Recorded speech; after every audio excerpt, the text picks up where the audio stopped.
On a cold winter morning, the 2nd of January, 1492, a city held its breath. This was Granada, the last jewel of Muslim Spain. On a hill outside its ancient walls, two worlds met. The Muslim ruler, Muhammad XII, known to the Christians as Boabdil, rode out to face his conquerors. He was the last of his line. Before him stood the victorious Catholic monarchs, Ferdinand of Aragon, Isabella of Castile. Their banners, bearing the cross, fluttered in the sharp breeze. The air was thick with the silent weight of history being made. Boabdil did not offer a sword. He offered a set of keys. These were the keys to the Alhambra Palace and to the city itself. They represented nearly 800 years of a civilization. To understand what was lost, you must first understand what Granada was. It was not just a fortress on a hill. It was a city nestled in the foothills of the Sierra Nevada mountains, a place of stunning beauty. Water, channeled from the snowy peaks, flowed through its heart. It filled fountains in quiet courtyards. It nurtured lush gardens, jasmine, roses. This was a city built to delight the senses, a patch of paradise on earth, carefully crafted by generations, rulers, poets, artisans. At its highest point stood the Alhambra. More than a palace, it was a city within a city. Its name in Arabic, Al-Qala al-Hamra, means the Red Castle. Behind its imposing red walls lay a world of intricate beauty. Sunlight filtered through carved lattices, painting shifting patterns on the floor. Walls were covered not with paint, but with complex geometric tiles, delicate plasterwork carved with poetry. Every archway, every courtyard, was designed to create a sense of peace and wonder. It was the masterpiece of the Nasrid dynasty, a testament to their power and their love of art. Life in the city below bustled with energy. In the winding streets of the Al-Baishin, merchants sold silks from the east, spices from Africa, fine leather goods. The story of Granada's fall did not begin in 1492. It began much, much earlier. In the year 711, an army of Arabs and Berbers from North Africa crossed the strait led by Tariq ibn Ziyad. The Rock of Gibraltar, Jabal Tariq, was their entry point. They swept across the Iberian Peninsula, toppling the weak Visigothic kingdom. Within a few years, most of modern Spain and Portugal were under their control. They called it Al-Andalus. For centuries, it flourished. The Umayyad caliphs made Córdoba their capital, the largest, most sophisticated city in Europe, with paved streets, streetlights, and a magnificent library. While much of Europe was in the Dark Ages, Al-Andalus shone. Its scholars advanced mathematics, medicine, and agriculture, introducing oranges, rice, and sugarcane. This was not a single, unbroken empire, but a tapestry of rising and falling dynasties. The Caliphate of Córdoba fractured into taifas: Seville, Toledo, Granada, rich artistic city-states, but divided and vulnerable, tempting prizes to their neighbors. To the north, small Christian kingdoms survived in the mountains: Asturias, Navarre, Aragon. Fueled by faith and the desire to reclaim land, they pushed back. This centuries-long effort was the Reconquista: raids, sieges, battles, punctuated by truces and alliances. The tide would ebb and flow, but the current was set. The Reconquista was a tide that ebbed and flowed. Over time, momentum moved in only one direction: south. The Christian kingdoms grew more organized, more powerful, more unified in their purpose. They saw their struggle not just as a war for land, but as a holy crusade that drew knights from across Europe. A major turning point came in 1212 at the Battle of Las Navas de Tolosa. A combined Christian army shattered the Almohads, the ruling power in Al-Andalus. In the decades that followed, Córdoba fell in 1236. Seville, the largest city in Al-Andalus, fell in 1248. The advance seemed unstoppable. By the mid-1200s, only one significant Muslim state remained, the Emirate of Granada. Mountainous terrain made it hard to conquer. The Nasrid rulers were skilled diplomats. They paid tribute to Castile, keeping a fragile independence as a vassal. Granada became a refuge for Muslims fleeing conquered lands. Its population swelled with artists, scholars, and craftsmen. The Alhambra was transformed. Granada thrived, an island of Islamic civilization, precariously dependent on the politics of powerful neighbors.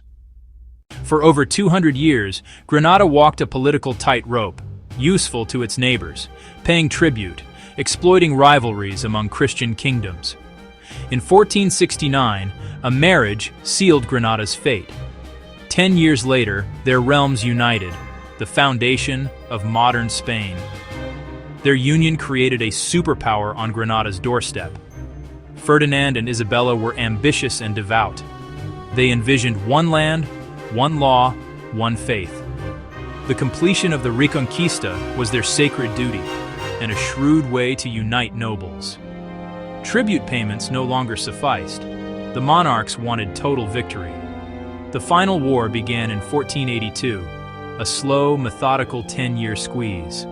A formidable army with new tactics and artillery changed the rules. They did not march directly on Granada. They captured its ring of strongholds, Ronda, then Loja, then Malaga, and Baza, cutting allies and resources piece by piece. Inside, civil war tore Granada apart. Boabdil battled his father and uncle. Alliances with Christians backfired. Ferdinand and Isabella exploited every division. By the spring of 1491, the end was near. Granada stood alone. The royal host arrived but chose a siege over a bloody assault to starve the city into submission. They built a fully functioning city of stone laid out on a grid, named Santa Fe, Holy Faith, a permanent statement that they would not leave. From this fortress city, they controlled every road. No food in, no supplies. Fields and markets stilled. Life became a nightmare. Food grew scarce. Prices soared. People ate whatever they could find. Hunger and disease spread. Hope dwindled. From the ramparts, they saw Santa Fe's ominous presence and knew no help would come. The mood swung between defiance and despair. Some argued for a final stand, to die fighting rather than surrender. Others saw the futility and urged negotiation to save lives and rights. Boabdil was caught in the middle, between a heroic but doomed last stand and a negotiated peace that would end his kingdom. Faced with starvation, with no hope of rescue, Boabdil chose to negotiate. In secret, his advisors met with representatives of Ferdinand and Isabella. The discussions were tense. The fate of hundreds of thousands hung in the balance. Boabdil's goal was to secure the best terms, prevent a massacre, and preserve Granada's way of life. The monarchs wanted the city without a costly final battle. An agreement was possible. The Treaty of Granada, signed in November 1491, on paper, surprisingly generous. Muslims could keep property and businesses, practice their religion, mosques respected, judged by their own laws and judges. Life could continue much as before. The terms brought profound relief and deep sadness. Independence was lost. Safety and culture were promised. Many placed their faith in the treaty and the honor of the Catholic monarchs. The handover was set for January 2nd, 1492. As Boabdil wrote out, he was not just a defeated king, he was guardian of his people's future, seeking through diplomacy what arms could not. His tears were for a civilization, and for those he left behind. The treaty's promises were their only shield. In the immediate aftermath, it seemed the treaty would be honored. The transfer was peaceful. Soldiers were ordered to respect inhabitants and property. For a brief time, an uneasy calm settled. Markets reopened. The call to prayer still rose from minarets. Perhaps two worlds could coexist within the same walls. But pressures grew, subtle at first, then stronger. A unified Catholic Spain strained against the presence of a thriving Muslim population. Church leaders like Cardinal Cisneros grew impatient. They argued the promises to infidels were no longer binding. The spirit of the treaty began to erode. In 1499, forced mass conversions began, violating the treaty, and sparked a revolt in the Albaycin. It was brutally crushed. Authorities declared the Muslims had forfeited their rights. Many faced a stark choice: convert or be exiled. Those who converted became Moriscos, officially Christian, but watched with suspicion by the Inquisition. The fall of Granada was more than the end of a war. 1492 also launched Columbus. Spain's gaze turned across the Atlantic.